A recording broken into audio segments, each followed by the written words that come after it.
Edward Schuller is Teachers Professional Association Australia. He joins me on the line. Edward, good morning to you. Merry Christmas, mate. Good morning. And to you, how concerning is it that 1 in 5 Victorian public schools is rated poor? Yeah, I mean, it's extraordinarily concerning. This is basic infrastructure, basic workplace conditions for teachers, but particularly for students. I mean, it's harder to concentrate if your classroom's in bad condition, if you haven't got air conditioning. I mean, these are pretty basic things now. But it's really concerning because there's never been more money poured into education. And we can't just let this we can't let the education debate turn into we just need to throw more money at it, because clearly the money is not going where it needs to go. And the Victorian Building Authority, the Victorian School Building Authority, is a bit of a dead end in and of itself. And I think they don't produce a lot of the infrastructure at prices that are good. And I'm glad that they've highlighted the fact that there's 200 schools that are having poor conditions at the moment.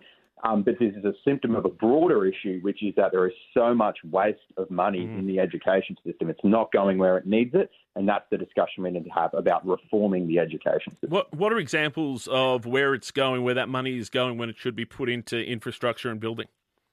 A lot of top-end jobs in the Department of Education, so whether that's curriculum implementation, whatever it might be. A lot of qualified teachers leaving the classroom. We're seeing this shortage now because there's so many sort of theoretical jobs in the Department of Education, doing lesson planning, doing curriculum implementation, whatever it might be, a bunch of nonsense ones as well around the safe schools policy or whatever it might be. There's so much money being poured into the top end of education where the bureaucrats are on 200, 300K a year and teachers are still languishing. So we've got a teacher deal going on at the moment, a negotiation, which we're bargaining in as well for state school teachers, and we're demanding a 43% pay rise, all of which, 35% of which is paid for just by restructuring the education system and taking the money from the top end and localising it so that students' results go up. Principals are accountable to local schooling communities, not this pointless bureaucratic blob. So you're telling me, Edward, that at a time when schools are dilapidated, the environment is not conducive to learning, when kids are going without air conditioning on 40-degree days, going without heating on 8-degree days, we are pouring money into the Department of Education for lesson planning and curriculum planning, of which if there is no school and if there is no classroom, lesson planning and the curriculum don't matter anyway. Correct. All while student results plummet, all while the teacher shortage crisis worsens. Here's one for you. For every 10 teachers in Victoria, it's one of the worst in the country, this ratio. For every 10 teachers, there are 4.47 administrators. So almost one administrator, so a bureaucrat, for every 2 teachers. In a functional education system, that's 1 for 10. So that's the amount of waste. It's over $3 billion a year just in Victoria alone. And it is a national problem, but as always, a lot of the bad ideas and a lot of the worst extremes of it is in Victoria at the moment. I find that absolutely extraordinary. The fact that one administrator for was it 4.7 teachers? For every 10 teachers, 4.47 administrators. So basically a 2-to-1 ratio of teacher to administrator. It should be 10-to-1. So, and again, we put all this pressure on teachers and I've spoken about this before, that in the past, maybe 20 years ago, teachers would teach a lot of off intuition. They had the curriculum they had to teach for, but a lot of teaching was off intuition, and the individual teacher would use their methodology. Now they've got to put all this time into lesson planning and show that they're getting the outcomes, etc. And you're telling me there are bureaucrats doing this as well, yet our teachers have to do the same thing. They're not being paid $200,000 a year. Meanwhile, schools are falling apart simply because there is too much at the top end of the Department of Education.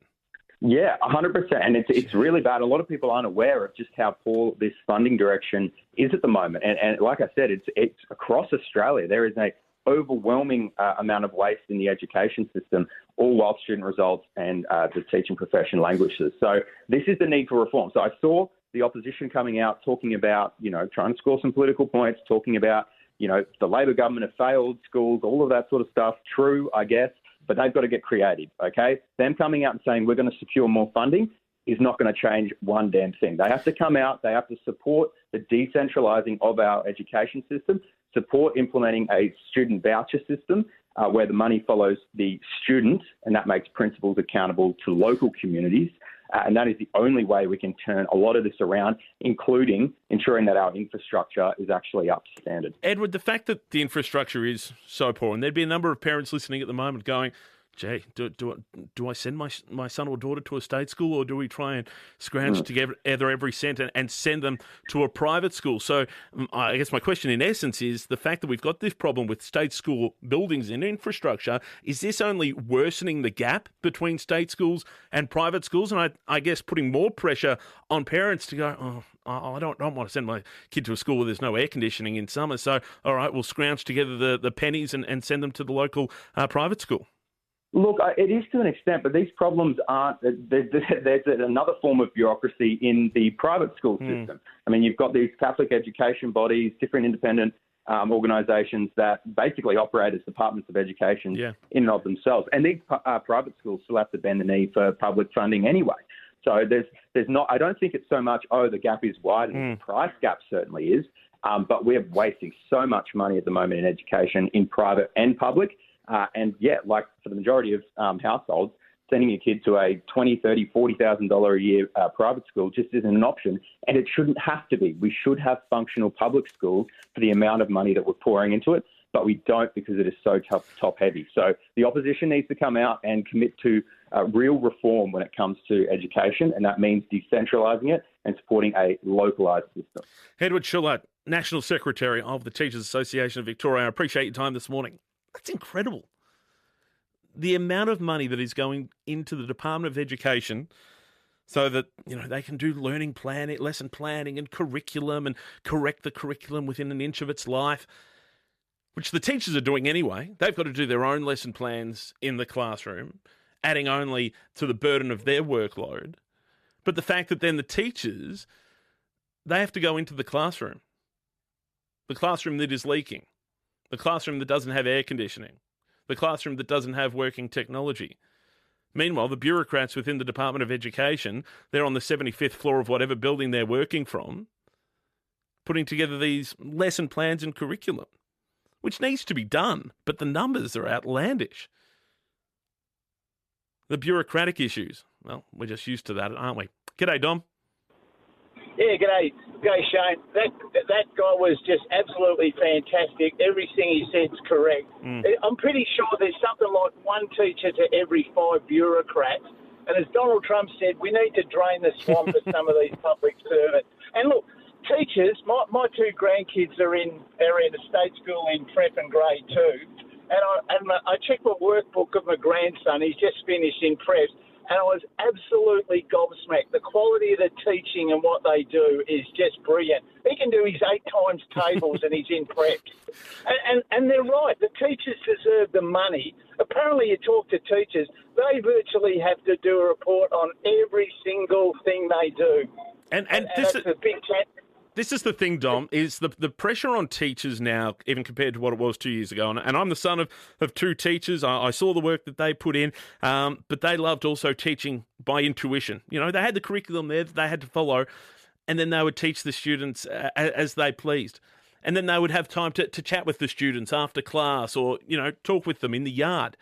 Whereas now there is so much pressure on all this bureaucracy of, you got to have your lesson plans. What did you teach? What outcomes did you teach to today?